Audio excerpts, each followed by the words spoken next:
आप कभी सुबह उठ के योगासन कर लेते होंगे या मेडिटेट कर रहे होंगे या साथ में प्राणायाम करते होंगे और आपको ये लगता होगा कि आपने योग किया है। आपको अच्छा लगता है और आप कहते हैं कि आपने योग किया है।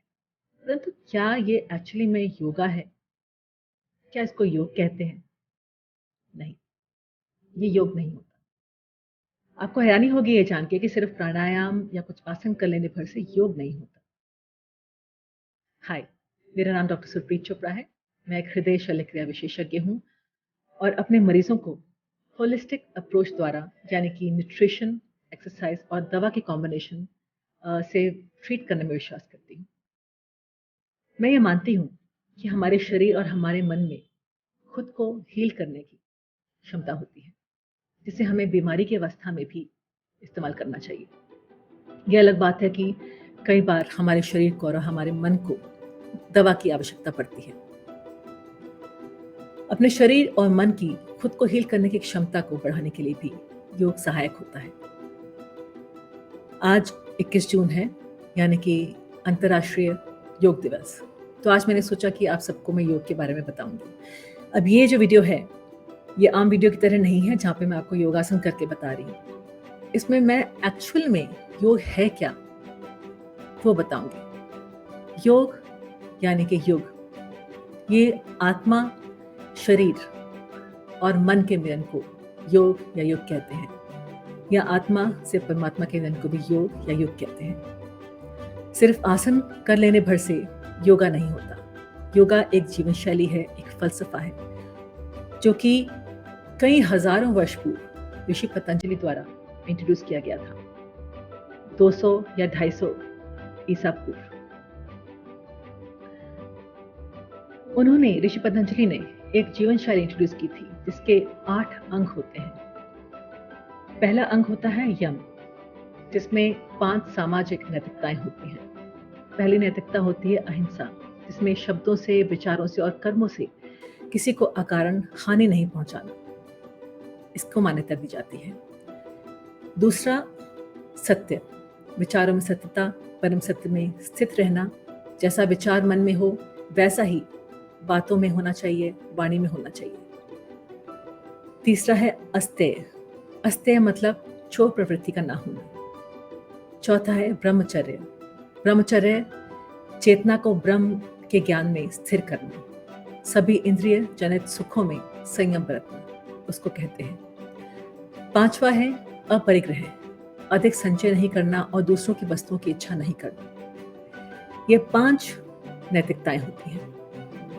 दूसरा अंग है नियम, जिसमें 5 व्यक्तिगत नैतिकताएं होती हैं। पहली नैतिकता होती है शौच, जिसमें शरीर और मन की शुद्धि होनी चाहिए।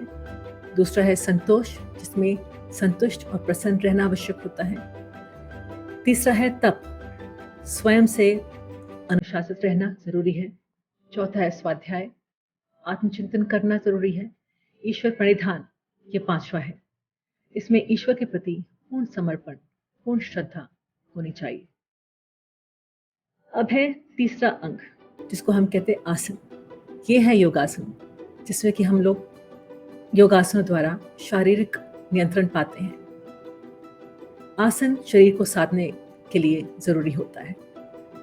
चौथा है प्राणायाम। आसन के सिद्ध होने पर श्वास और प्रश्वास की गति को रोकना प्राणायाम होता है। प्राणायाम मन की चंचलता और विक्षुब्धता पर विजय प्राप्त करने के लिए बहुत सहायक होता है। 5वां अंग है प्रत्याहार। जो इंद्रियां चित्त को चंचल कर रही हैं, उन इंद्रियों का भोग से दूर रखना, विषयों से हटकर एकाग्र हुए चित्त के स्वरूप का अनुकरण करना प्रत्याहार है। प्रत्याहार से इंद्रियां वश में रहती हैं और उन पर पूर्ण विजय प्राप्त हो जाती है। छठा है धारणा, किसी एक स्थान या वस्तु पर निरंतर मन स्थिर होना।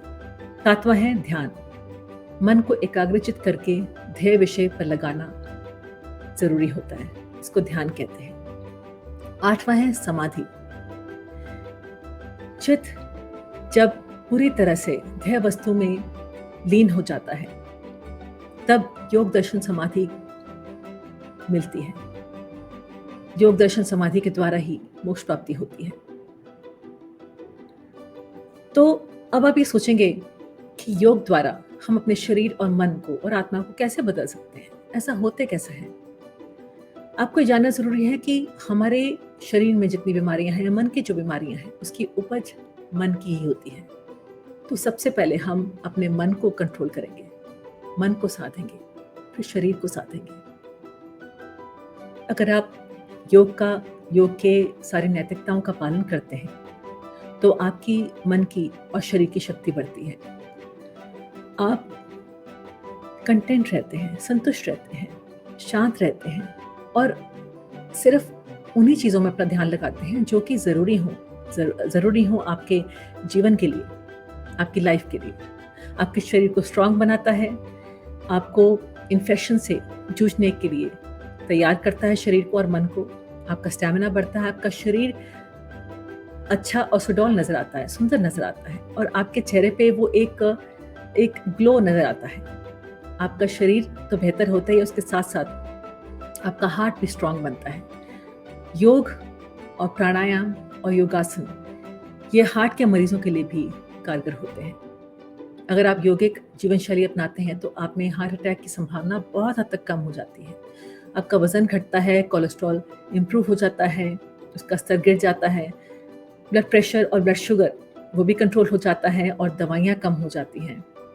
मेरे पास बहुत सारे ऐसे मरीज़ हैं जो कि योग द्वारा, एक्सरसाइजेस द्वारा, आसनों द्वारा, प्राणायाम और मेडिटेशन के द्वारा अपने ब्लड प्रेशर और ब्लड शुगर को बहुत हद तक कंट्रोल कर चुके हैं और उसके बाद जब वो मेरे पास आते हैं तो मैं दवाइयाँ कम कर देती हूँ। तो ये बहुत ही ज़रूरी है योग आपके लिए, आपके शरीर के लिए।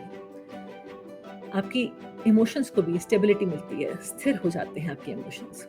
आपका शरीर जो है वो लचीला हो जाता है, कोऑर्डिनेशन बढ़ जाती है, आपकी कंसंट्रेशन की पावर बढ़ जाती है। आपकी जो शरीर में जो जकड़न होती है, जो स्टिफनेस होती है, खासकर आपके बैक मसल्स में, वो कम हो जाती है। आज का दिन वर्ल्ड म्यूजिक डे भी है और म्यूजिक क्या करता है आपके लिए, आपके मन के लिए, आपके शरीर के लिए, मुझे आपको बताना नहीं है, आप जानते हैं। आप म्यूजिक सुनने के बाद कैसे शांत हो जाते हैं, काम हो जाते हैं। और उसके अलावा म्यूजिक ऐसी कौन सी ठोस चीज़ें करता है, कौन से ऐसे ठोस बदलाव लाता है आपके शरीर में, आपके मन में, वो भी जानना आपके लिए ज़रूरी है। आपका ब्लड प्रेशर, आपका शुगर बहुत हद तक कंट्रोल हो जाता है, आपकी मेमोरी इंप्रूव हो जाती है, आपके कम्युनिकेशन और सोशल स्किल्स इंप्रूव हो जाते हैं, आपके शरीर में जो जकड़न हो रही है वो कम हो जाती है। जो लोग क्रॉनिक पेन का शिकार है, जिनको हमेशा दर्द रहता है शरीर में, वो दर्द कई हद तक कम होना शुरू हो जाता है। आपके म्यूजिक सुनने के बाद आपके जो शरीर में कैटेकोलामीन्स या स्ट्रेस हार्मोन्स का जो स्तर होता है वो गिर जाता है, एंडोर्फिन्स का स्तर बढ़ जाता है। एंडोर्फिन्स क्या होता है? ये हैप्पी हार्मोन्स होते हैं। तो हैप्पी हार्मोन्स बढ़ जाते हैं तो आप खुश रहते हैं, आपको दर्द का एहसास कम होता है। तो ये सब चीज़ें जो हैं आपको, आपके मन के लिए, आपके शरीर के लिए बहुत ज़रूरी है। म्यूज़िक और योग इतना सब कुछ कर रहा है। उसके अलावा आपको एक ध्यान की अवस्था में लेके जाता है म्यूज़िक, एक आनंद की अनुभूति भी होती है आपको। तो याद रखिए, आपके शरीर कैसे रिएक्ट करेगा, आपके शरीर में बीमारी है कि नहीं, आप स्वस्थ हैं कि नहीं, ये सब एक प्रतिक्रिया होती है। किस चीज़ की? आप अपने शरीर को और अपने मन को क्या फीड कर रहे हैं, क्या दे रहे हैं इंद्रियों के माध्यम से। आप क्या खा रहे हैं, क्या सुन रहे हैं, क्या देख रहे हैं, ये सब चीज़ें, उसकी प्रतिक्रिया जो होती है वो ये डिसाइड करती है कि आप स्वस्थ रहेंगे कि नहीं। और अगर आपको योग आनंद की प्राप्ति करनी है तो आपको एक संतुष्ट लाइफ जीना बहुत ज़रूरी है। सही खाना ज़रूरी है। आपको पशु आधारित जो भोजन है उसको कम से कम करना है। आपको प्लांट बेस्ड फूड जो है वो अपनाना है। क्रूरता से रहित आपको खान पान भी अपनाना है और जीवन शैली भी अपनानी है। क्रूरता रहित जो फूड्स होते हैं वो यूजुअली प्लांट बेस्ड होते हैं। उसमें फाइबर, विटामिन्स, एंटीऑक्सीडेंट्स ये सब बहुत अधिक मात्रा में होते हैं और इससे आपका मन जो है एकदम स्वस्थ महसूस करता है, फ्रेश महसूस करता है। आपको जितना हो सके एक्सरसाइज करना भी ज़रूरी है। योग के अलावा क्रूरता रहित जीवन व्यतीत करना ज़रूरी है और आपका जो स्ट्रेस लेवल है उसको घटाने के लिए मेडिटेशन करना ज़रूरी है और हो सके तो कुछ रेगुलर इंटरवल्स में, जैसे हर 3-4 महीने में आपको अब छुट्टियाँ ले लेनी है, आपको 1 आध दिन की या 1 हफ्ते की, रिलैक्स करना है, म्यूज़िक सुनना है अपने लिए थोड़ी सी दया दिखानी है, इतना क्रूर नहीं होना अपने लिए। पर उसके अलावा आपको ये भी ज़रूरी है कि आप अपने मन को और अपने शरीर को थोड़ा-सा अनुशासित करें। इसी से आप स्वस्थ जीवन व्यतीत कर पाएँगे। आज इतना ही। Thank you so much for watching. अगर आपको ये वीडियो हेल्पफुल लगा हो तो आप लाइक बटन ज़रूर हिट कीजिए और इस वीडियो को अपने फैमिली और फ्रेंड्स के साथ ज़रूर शेयर कीजिए। अगर आपको ये अच्छा लगा हो तो आप धड़कन इंग्लिश और हिंदी दोनों में सुन सकते हैं यूट्यूब पे, और इसको आप सब्सक्राइब कर सकते हैं, बेल आइकन दबा सकते हैं ताकि आपको जितने भी अपलोडेड वीडियोस हैं उनकी नोटिफिकेशन मिल जाए। धड़कन स्पॉटिफाई पे भी उपलब्ध है, उसको भी आप सब्सक्राइब कर सकते हैं। मेरा इंस्टाग्राम, फेसबुक, ट्विटर, स्पॉटिफाई और वेबसाइट के लिंक्स आपको यूट्यूब चैनल के डिटेल से मिल जाएंगे। अगले शनिवार हम फिर मिलेंगे। Till then, stay healthy and stay fit.